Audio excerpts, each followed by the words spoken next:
하나님 말씀은 사무엘하 12장 26절로 31절 말씀입니다. 다윗이 암몬 왕의 왕관을 가져와 자기의 머리에 쓰다. 하나님의 영광의 왕관이 아니라 그 왕관을 벗어버리고 세상 왕의 왕관을 자기가 씁니다. 그러한 어떤 상황들을 보여주면서 우리가 그동안 보지 못했던 인간적인 다윗의 죄성 있는 부패한 다윗의 모습을 통해서 저와 여러분이 하나님 앞에서 겸손히 서는 그 은혜를 함께 누리기를 원합니다. 오늘의 본문은 11장에 다윗은 성에 있고 요압이 암몬을 치러 갔던 전쟁과 연결해서 결과적으로 그 암몬을 점령해서 다윗이 그 영광만 취하러 가는 내용을 기록하고 있습니다. 그런데 성경은 암몬과의 전쟁의 시작과 끝의 그 중간에 다윗이 홀로 왕궁에 남아서 밧세바와 있었던 그 타락의 이야기를 12장 오늘 본문 앞장에 넣어서 보여준 후에 그 마지막에 자기가 나가서 싸운 전쟁도 아니면서 그 영광만 취하고 화려한 암몬 왕의 왕관을 가져다가 자기의 머리에 쓰고 있는 다윗 왕의 모습을 보여주고 있습니다. 그렇다면 이것을 시간의 순서로 보자면 다윗의 현재의 모습은 암몬과의 전쟁에 요압만을 보내놓고 자신은 한걸어이 왕궁에서 지내고 있다가 자신의 충성스러운 신하 우리아의 아내 밧세바를 범하고 이것이 발각될까 두려워 은밀하게 요압에게 지시하여 우리아를 죽게 하고 난 후에 요압이 암몬 자손의 성을 거의 다 점령하였을 때 교활한 요압이 다윗 왕에게 암몬과의 전쟁의 승리의 영광을 안기게 하려고 다윗을 모셔와 다윗으로 하여금 암몬 성의 마지막 승리의 깃발을 꽂게 하였고 이때 다윗은 암몬 성으로 들어가 암몬 왕의 화려한 왕관을 빼앗아 그것을 가져다 자기의 머리에 썼던 내용을 보여주고 있습니다. 그리고 밧세바를 정식으로 자신의 아내로 맞아들이고 그에게 아들을 낳은 것입니다. 이때까지 다윗은 자신의 죄를 인식하고 있지 못했었습니다. 이게 바로 그 시간의 순서인데 성경은 왜 암몬과의 전쟁의 이야기에 밧세바의 이야기를 의도적으로 넣었을까요? 그리고 다윗이 타락한 이야기만 넣은 것이 아니라 후에 다윗이 회개하고 솔로몬을 낳게 된 이야기까지 암몬과의 전쟁이 다 끝나고 수년이 지난 후의 내용을 다 기록한 후에 이렇게 다시 돌아와 암몬과의 전쟁의 마무리를 보여주고 있는 이유는 무엇 때문일까요?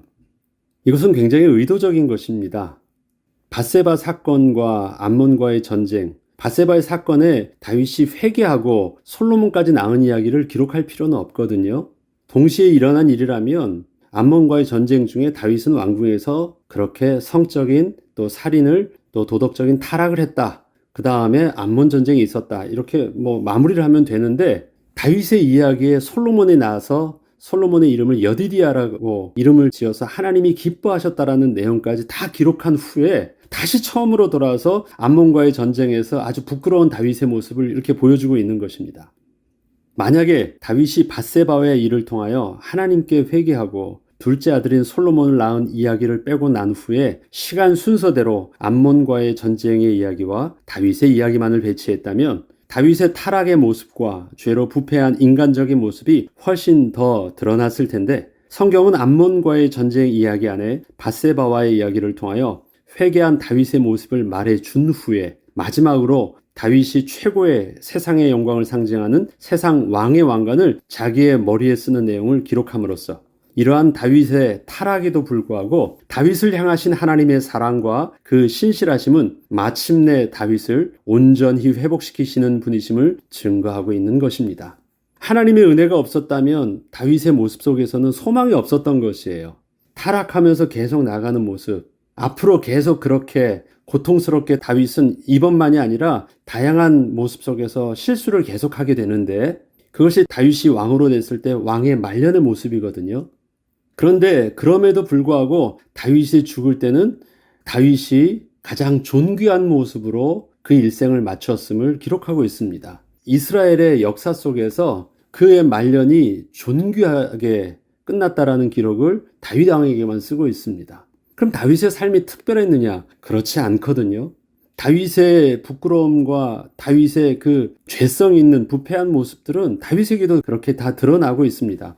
그럼에도 불구하고 왜 다윗은 그 인생에 죽을 때까지 가장 존귀한 모습으로 그렇게 지켜지고 또 하나님이 부르실 때 그렇게 갈 수 있었느냐? 이것은 다윗의 특별함이 아니었어요. 다윗 자신의 특별함이 아니라 다윗을 끝까지 존귀케 붙들어 주셨던 하나님의 은혜가 있었기 때문입니다. 그렇기 때문에 솔로몬의 이야기를 쏙 빼고 나면 다윗 속에서는 아무 희망이 없었는데, 그렇게 여디디아라는 그 이름을 얻게까지 그 변화된 모습 속에서는 그에게 하나님의 말씀이 있었고 하나님의 주권적 개입으로 그를 이끄시는 은혜가 있었다라는 것입니다. 우리는 성경을 통해서 또 다윗의 이야기를 통해서 누구를 보는 것이냐면 그 개인을 보는 것이 아니라 그 배후 역사하시는 하나님. 그것이 왜 우리에게 중요합니까? 그분이 바로 저와 여러분 안에 지금도 우리와 함께 하시는 동일하신 하나님이시기 때문에 그렇습니다. 그래서 다윗의 이야기가 소망이 있는 것이고 다윗의 이야기가 우리에게 위로가 되는 것은 그 다윗의 하나님이 저와 여러분의 하나님이시기 때문에 오늘도 그 하나님의 인도하심을 따라 오늘도 살기에 우리는 소망이 있는 것입니다.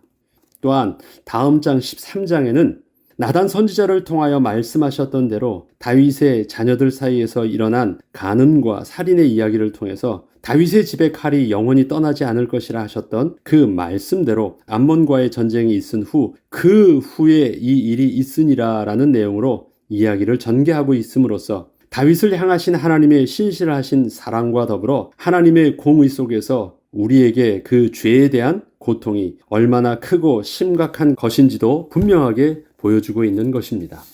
하나님의 사랑 속에서 우리의 죄에 대한 그 고통은 떠나지 않습니다. 죄에 대한 고통과 죄에 대한 우리의 실패를 하나님은 제거해 주지 않으십니다. 죄로 인하여 하나님의 공의 속에서 우리는 아픔과 고통을 분명히 겪게 될 것입니다. 그럼에도 불구하고 은혜 가운데 우리를 하나님을 떠나지 않게 하시고 하나님의 은혜 가운데 인도하심을 받지만 하나님의 공의 속에서 죄에 대한 대가는 치르는 것, 그것이 그 후에 이 일이 있으니라 라면서 보여주고 있습니다. 이처럼 암몬과의 전쟁은 다윗의 삶 속에서 다시 되돌리고 싶었던 많은 후회를 남긴 전쟁이었습니다. 비록 다윗 자신이 친히 싸우러 나가지 않았고 승리를 안겨준 전쟁이었지만 다윗이 하나님께서 위임하여 주셨던 왕적 사명을 잊고 스스로 자신을 위하여 그 왕권을 사용함으로 성적 타락과 살인까지 저지르게 되었던 전쟁이었기 때문이었습니다. 또한 지금 생각하면 너무도 부끄럽고 우습기까지 한 일이었지만 교활한 요압에 의하여 마치 자신이 암몬과의 전쟁에서 싸워 이긴 것처럼 전쟁의 끝에 암몬성으로 들어가 암몬 왕의 왕관을 가져다가 자기의 머리에 쓰는 일까지 함으로써 하나님이 세워주신 이스라엘의 왕의 영광을 내려놓고 세상 왕의 영광으로 바꾸어 버렸던 전쟁이 바로 암몬과의 전쟁이었던 것이었습니다. 그리고 이때에 자신이 저지른 실수로 인해서 자신의 집에 칼이 떠나지 않게 된 일이 계속해서 일어나게 되었기에 다윗은 세월이 지나도 이때의 암몬과의 전쟁을 생각하면 또 생각할수록 많은 후회를 하게 된 전쟁이었던 것입니다. 사람들에게는 사회적으로 비춰진 공적인 모습과 또 개인적인 모습의 차이에는 모든 사람들에게 존재합니다. 또한 나는 저런 사람은 원치 않는다고 경멸하면서도 그런 사람에게서 가장 많이 도움을 받고 있기도 합니다. 이처럼 우리의 모습과 삶에는 명확하게 설명할 수 없는 삶의 모순이 존재합니다.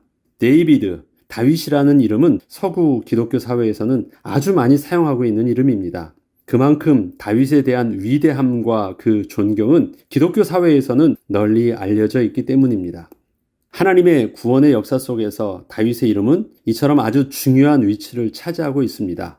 그런데 우리는 다윗을 접할 때 그의 공적인 모습을 접하였기 때문에 모르는 모습이 있습니다. 우리가 알고 있는 내용의 대부분은 우리가 존경할 수밖에 없는 다윗의 모범적인 신앙의 모습과 그가 이루어 놓은 업적들, 그리고 그가 직접 지은 시편의 수많은 찬송시들이었습니다. 다윗은 분명 하나님 앞에서 거룩한 하나님의 백성으로서 특별함이 있었습니다. 그런데 사무엘서를 통하여 비춰지고 있는 다윗의 모습은 그렇게 알려진 다윗의 모습과 다른 포장되지 않은 다윗 개인의 삶을 보게 됩니다. 우리 한번 그동안 지나왔던 내용들 속에서 한번 보겠습니다. 바세바는 분명 다윗의 치명적 실수였고 부끄러움이었습니다. 이러한 바세바를 통해서 낳은 아들이 그런데 솔로몬입니다. 그리고 그 아들은 10번째 아들이었습니다. 다윗의 자녀들은 이렇게 셀 수 없을 정도로 많이 있었습니다. 이것은 그의 아내가 참으로 많았다라는 것입니다. 그럼에도 불구하고 바세바를 또 취했던 다윗의 모습을 우리는 보는 것입니다.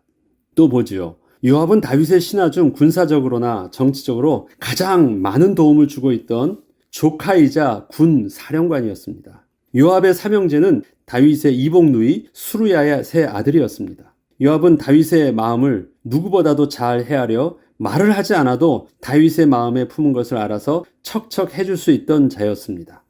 그런데 다윗은 이러한 요압을 통하여 가장 많은 도움을 받고 있었으면서도 요압과 그 형제들이 자기 밑에 있다는 것을 너무도 싫어했습니다. 도움을 받으면서도 악한 자라고 말하고 있었던 것입니다. 암몬 족속은 이스라엘을 끝까지 대적한 악한 족속이었고 아하스 왕은 이스라엘 백성들에게 아주 잔인한 왕이었지만 다윗에게는 사울이 쫓길 때 도움을 주었던 왕이기도 했습니다. 또한 이후의 이야기에서도 보게 되겠지만 다윗이 심한 곤경에 처했을 때 중요한 도움을 제공하는 사람이 나오는데 그 사람 또한 암몬 족속 사람이었습니다. 다윗은 또한 도망자 시절에 블레셋 왕 아기스를 통해서도 도움을 받기도 했습니다. 가장 큰 원수의 이방 민족을 통하여 다윗과 그에 속했던 사람들이 1년 6개월이나 도움을 받기도 했습니다. 다윗은 자신의 충성된 부하 우리아를 자신의 치부를 숨기기 위해서 그렇게 죽도록 지시하기도 하였습니다. 우리아는 아무런 이유도 모른 채 그렇게 다윗에 의하여 죽임을 당하게 된 것입니다. 또 계속해서 앞으로 사무엘서를 통해서 계속 보게 될 다윗의 자녀들의 이야기와 다윗의 모습에는 다윗을 위대하게 만들기에는 너무도 흠이 되는 내용들이 아주 많이 있음도 계속 보게 될 것입니다. 이처럼 분명한 것은 우리가 존경하던 다윗에게도 흠이 있었고 하나님과 원수되었던 민족과 주위 사람들에게 도움도 받고 있었으며 다윗 자신도 그렇게 경멸했던 행동을 스스로 하고 있었다는 것입니다.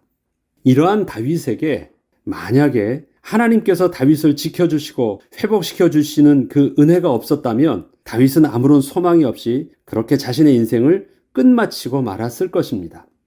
하나님께서는 우리의 삶을 통하여 우리가 처한 환경과 상황 속에서 만나게 된 사람들과 갈등을 하며 때로는 부끄러운 실수를 범하며 살고 있는 우리 자신의 모습을 계속 보게 하십니다.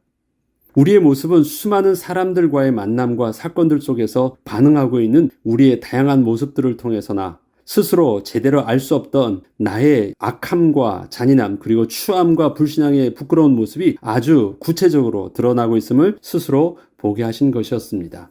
내가 예수를 믿기 이전에 그랬었지만 지금은 아니다라면 명확하게 구분이 되겠죠. 그러나 예수를 믿고 난 후 심지어는 우리에게 귀한 직분을 받고 하나님 앞에서 은혜를 고백하고 난 후에도 뒤돌아보면 여전히 부끄러운 나의 모습을 우리는 계속 보고 있는 것입니다. 이전과 분명히 달라진 삶을 살고 있지만 그럼에도 계속해서 불쑥불쑥 튀어나오고 있는 우리의 죄의 부패한 본성들을 우리는 여전히 보고 있는 것입니다. 부끄러워서 다른 사람들한테는 말하지 않고 스스로 모른 척하면서 자꾸 덮으려고 하고 있지만 여전히 우리의 삶의 모습 속에서는 지워지지 않고 없어지지 않고 있는 그러한 부패한 죄의 본성을 우리는 매일매일 또 보고 있는 것입니다. 나는 절대 그런 모습이 아닌 줄 알았는데 나도 그 상황에 처해보니 나 또한 다르지 않은 동일한 모습이 되어 있음을 보게 되면서 하나님을 떠나 죄로 부패한 인생의 모습은 어느 한 사람의 특별한 문제가 아닌 하나님 앞에서 부패한 본성을 지닌 보편적인 인간의 죄성임을 스스로 분명하게 계속해서 보게 하시는 것입니다.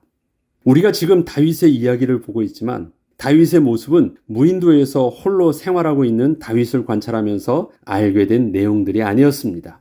다윗 주위에서 일어났던 사건과 상황은 모두 사람과 연관되어져 있었기에 우리는 다윗 주위에 있었던 사람들을 통하여 다윗을 그렇게 비춰보고 있는 것이었습니다.